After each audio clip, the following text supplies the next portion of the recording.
నమస్తే నేను సంజన. అప్డేట్స్ చూస్తే జగన్ సైకోని వ్యాఖ్యానించిన బాలకృష్ణ మీద మాజీ మంత్రి పేర్ని నాని ఫైర్ అయ్యారు. బాలకృష్ణ పెద్ద సైకోని తప్పతాకి కళ్ళు నెత్తికెక్కి మాట్లాడుతున్నారని మండిపడ్డారు.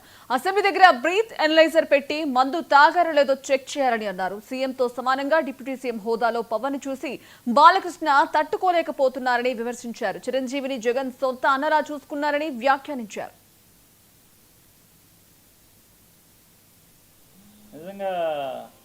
చిరంజీవి గారు గడ్డి పెట్టాడు కాబట్టి సరిపోయింది. వాళ్ళ తమ్ముడు గారు మాట్లాడినప్పుడు మళ్ళీ తమ్ముడు బాధపడతాడేమని సైలెంట్గా ఉండకుండా అదృష్టవశాత్తు బాలకృష్ణ లేచాడు. బాలకృష్ణ లేచి అంటే బాలకృష్ణకి బాధ ఏంటంటే ఇప్పటికే చచ్చిపోతున్నాడు బాలకృష్ణ.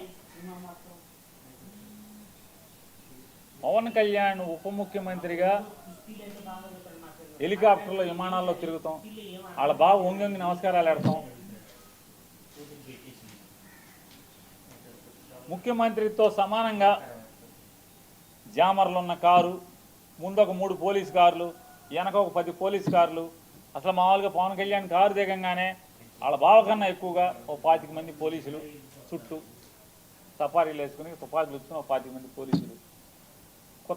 కొత్తలాడిపోతున్నట్టున్నాడు మనోడు. మామూలుగా ఉడుకుతున్న అన్నానికి అడుగుని చెగలేపితే మామూలు పొంగు వచ్చినట్టుగా లోపల మ్యాన్షన్ హౌస్ ఫుల్లుగా.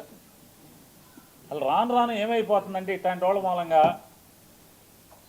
ఆర్టీసీలో కండక్టర్కి డ్రైవర్కి డ్యూటీ ఎక్కేప్పుడు బ్యాండీ సారా తాగేప్పుడు పెడతారు. ఆ గొట్టం ఏంటంటే నోట్లో గొట్టం పెడతారు, బ్రీత్ అనలైజర్. ఆ బ్రీత్ అనలైజర్లో అసెంబ్లీ గేట్ కాడ కూడా తలుపు కాడ కూడా పెట్టాల్సిన పరిస్థితి వచ్చేసింది. రాబోయే ఇక మామూలుగా ఇట్లాంటి వాళ్ళు ఉంటే ఇక అంతే కదా, ఏమవుద్ది. అసెంబ్లీ తలుపు కాడ లోపల తలుపు తీస్తారు మామూలుగా హాల్లోకి లోపలికి వెళ్ళి అక్కడ బ్రీత్ అనలైజర్ పెట్టి ఎమ్మెల్యేలను కూడా లోపలికి పంపించాల్సిన పరిస్థితి వచ్చేసింది కదా. తప్ప తాగి కళ్ళు నెత్తికెక్కి మాట్లాడతాడు. సైకో అంటాడు. ఎవడు సైకో? బాలకృష్ణ అనేవాడు సైకో. ఎందుకు సైకో? పవన్ కళ్యాణ్ హోదాని ఆ వెలుగుని చూసి ఏడవలేక సైకో. నువ్వు సైకో. ఎవడికి సైకో? మాకేం సైకో?